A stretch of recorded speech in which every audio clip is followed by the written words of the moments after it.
Good morning, everybody. Uneducated Economist here. Thought I'd talk a little bit about my experience that I had working construction and some of the things that I'm seeing right now.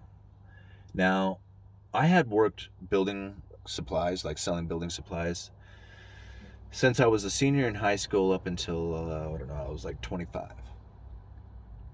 And I went to work for another lumber yard after the first one that I had worked for failed. It had gone bankrupt. Um, I went to work for a different lumber yard, but decided that I really would rather do some construction for a while, like learn how all these pieces went together. So I went to work for, I called, quite a few contractors and builders, but I found one guy that I really wanted to work for, and I was absolutely so excited when he said that, yeah, he had room on his crew. Now, this particular guy, he had I saw him when he had first, started coming around the lumberyard and building. He drove kind of like a smaller truck. He had a little bit of equipment, but as time went on, he got a bigger truck, got more equipment, got logos, was driving around was towing this big equipment trailer with a skid steer on it that was all loaded, logoed out and everything. So I was like, man, I'm impressed. This guy is really on the move. He really knows what he's doing. So when he said, yeah, man, I got room on my crew, I was like, yes, right on. So I went to work for him, and everything was awesome. First project that we were starting off on, he had just rolled out the floor joist, and we were tacking down the subfloor and standing up the walls. It was exactly what I wanted to do. I wanted to get into framing, and this is what we were doing. And I was just I was happy as could be. I'm still packing lumber, learning, how to even shoot a nail gun, how to read a tape measure. I mean, I didn't know a whole lot about anything at the time. So I was learning stuff, and every day was just awesome. It was summertime too. So time goes on, and I noticed some issues started taking place. We had a couple of projects going, and he would sometimes rob material from one project and take it over to another. And working the building supply industry, I remember hearing about this and being a big no-no. You don't take material from one job to another. It's robbing Peter to pay Paul. And so that was kind of an early warning sign. When I asked him about it, it was just he goes, oh, no, it's no big deal. We over-ordered for that one. I was going to take it over there anyway. And he just kind of excused it. I didn't think much about it. I'm like, well, it ain't my business. So, we just kept going on. Well, a little bit more time went on, and we were on a pretty good-sized project. And he was just like, hey, man, this thing's coming to an end in a couple of weeks. Our portion of this. I can't pay you today. It was payday. And can you wait for another 2 weeks when this thing ends and I get the final check and pay you all the back pay then? And I was a little taken back by it, but I thought, when I was working for the lumber yard, I was getting paid salary. I was a yard foreman there. In the management, you could get paid, once a month, or take a draw out every 2 weeks. And I just told him to just pay me once a month. So I was already used to being paid once a month, even before working this job. And I'm thinking, okay, well, my wife tends bar, she makes pretty good money at it. It's not like we're hurting for money. Yeah, I can hold off and get paid at the end of the month. Not a big deal. Cool. Project ends, he pays me all the pay, everything's cool, no worries. And construction is kind of an interesting game. There's always something starting and always something ending all the time. At least that's what it seems to be for a lot of these builders, is that they always have a project starting and completing on a regular basis. So you have a couple of different crews working. The longer I worked for him, the more people he started adding on to keep working these projects that he had going. And I would find that he was stressing about money a lot more. When a new project would start, he would be real excited, and all of a sudden there would be some pieces of new equipment. He would be bragging about a firearm that he bought. He was really into firearms. But then by the time a project was closing, he was stressing out about trying to get people paid, about how to finish off with more material to even complete the job. So there was a lot of issues that were coming and going with this particular guy. Well, if I had looked back, I probably would have seen the signs, but it came to a point where he says, okay, man, I'm not going to take on any more jobs. Once this one's completed, it's over. I'm out of the game. I'm going bankrupt. And it was just like, oh man, like he was just like, yeah, I'm just completely in debt and I can't handle this anymore. I'm done. We completed the project, and there's a lot of that goes into the story too, because like I should probably tell this. At one point, he was just like, man, I can't pay you again. It's gonna be like, you know, this long, and then he would stretch it. I'm sorry, it's gonna take a little bit longer. And it got to like 6 weeks, and he hadn't paid me, and I was just like, man, this guy is gonna totally rip me off. And I was just like, I'm gonna take his tools. I'm gonna steal all his tools, and then try and deal with, like, you know, the repercussions of that. I mean, this is what I was contemplating. I was just like, okay, well, there's, you know, I was like, well, that's about half of what he owes me. I guess I'll take it. You know, and being in that kind of position really just like, it was very tense for me. It was tense at home, like with my wife, and I'm like, I don't know what to do. You know, it's just like, if I don't go and finish the job with him, then he's not going to get paid, and I definitely won't get paid. So what do I do? Go steal all the stuff? What? And then he won't be able to finish his job, and he won't be able to get paid. So it was like, it was, everything was just crumbling.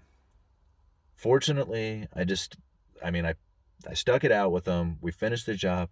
He paid me. I mean, thank God I had, like, he paid me everything he owed. Like, no worries. Like, when it was all done, he apologized up and down. He says, I'm sorry I put you through all that. I hope it didn't cause too much trouble with you and your wife and your family, whatever. But here you go. Here's the money I owe you. And I was just like, awesome. Okay.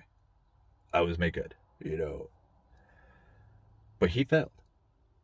And never to return again. Like, that was it. He was out of the game. There was projects that he was in the middle of, like other stuff that we weren't involved in. Like, he had a project that he was doing with another guy up somewhere, you know. We weren't even, I went up there one time to go look at the place, but never once was ever up there working. I don't know what happened with that. I mean, that just ended right in the middle. I don't know how that partnership went. So it was like a pretty messy situation when he was all done. I mean, for a lot of people, especially those partial projects that were in motion there. The one, like I said, the one that I was on got completed and we were done. But I think about how much of that could be taking place right now, because I know I've heard of stories like that before, where the builder goes bankrupt right in the middle of the project. Now what? Now what do you do? And I'm kind of wondering if something like that might not be taking place right now. See, you don't really know there's a problem until there is a problem. Like, you know, he had this image of being very successful. Selling a job for him was very easy.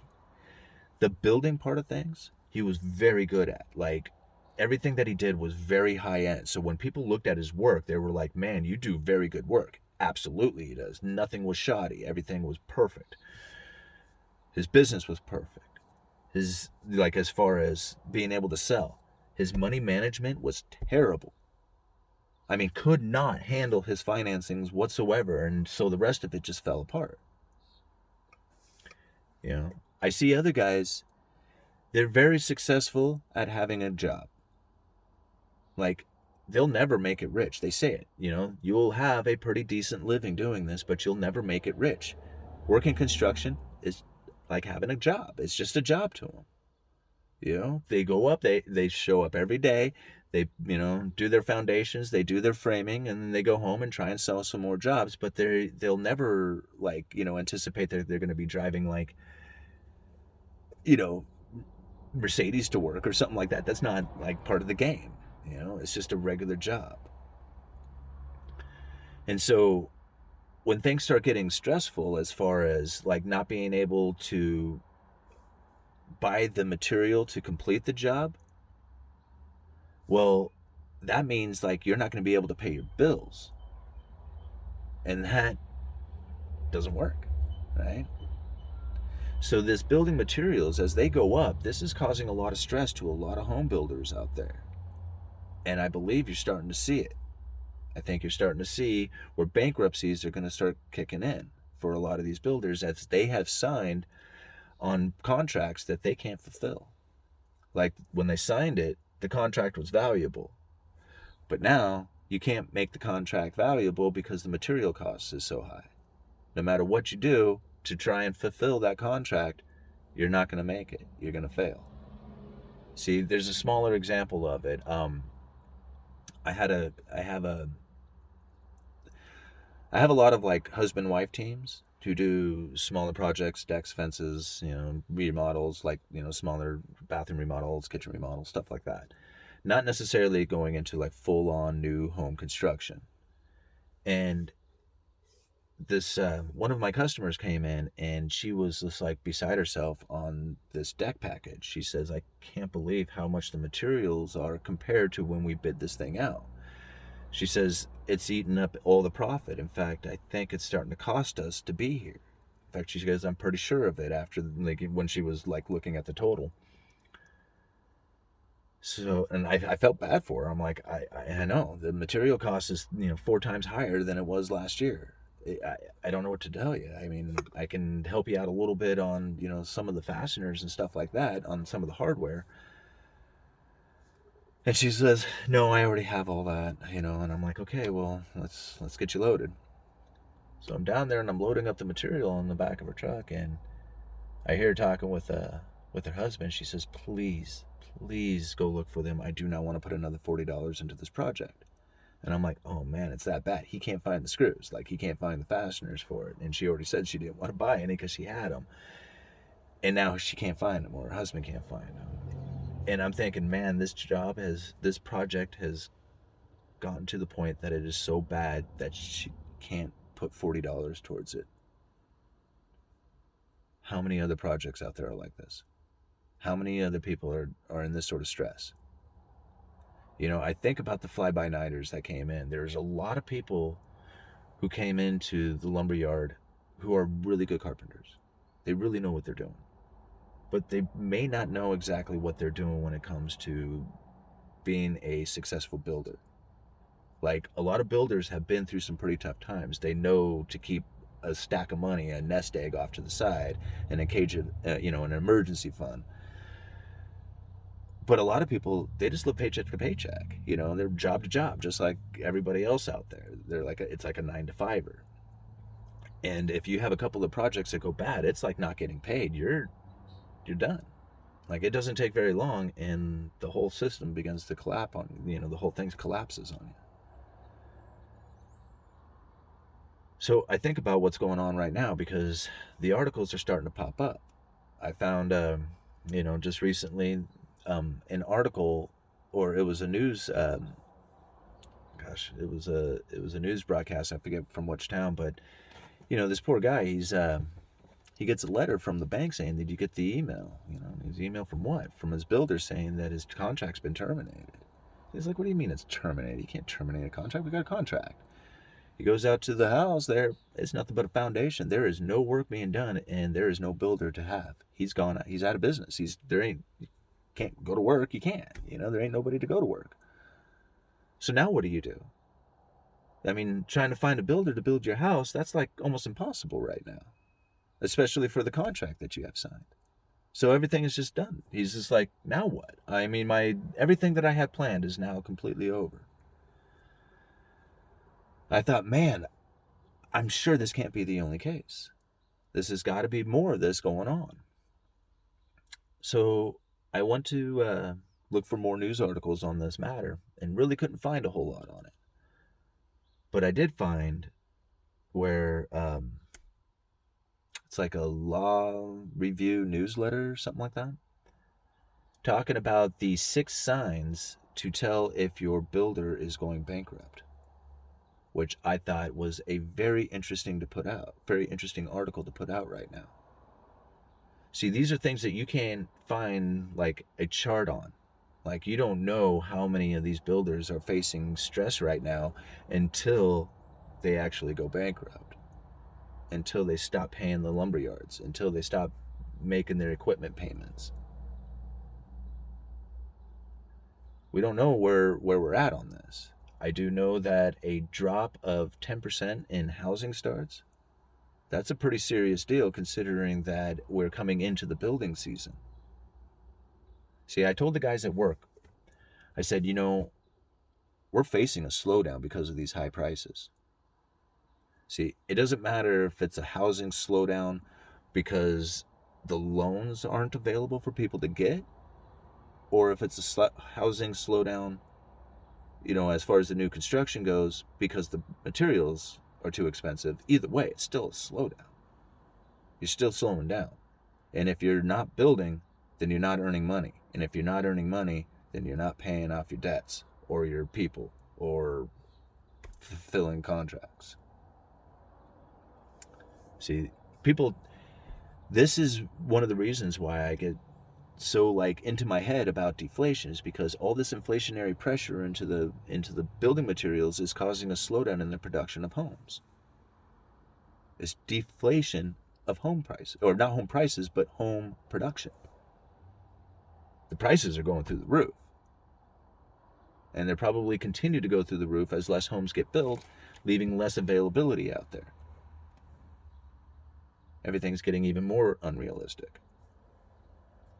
You know what I foresee at some point in the future? The continuation of like the production of homes continues to slow down. Like if that trend continues, there is going to be an opposite trend at some point where those tract homes like we used to see back in like, what was it, the 80s, I think it was, where they would build 1,500 homes that all had the exact same floor plans. There was like 4 floor plans and they were like reversed from each other. You know, so there was 8 different houses to choose from, but not really. There was only 4. They just had reverse floor plans to them. And they would build like 1,500 of them throughout this area. And they would knock them out in like 6 weeks. Super inexpensive starter homes. Remember those things? Ranch style homes? I bet you those things come back. I bet you that's what people end up building, because things are just too dang expensive. They won't be able to build these these gigantic beautiful homes anymore. I'm having a hard time talking here. But they will be able to build the single level 1,500 square foot ranch style starter homes. Anyway, I'll leave links down in the description for you guys. Uneducated Economist. You guys let me know.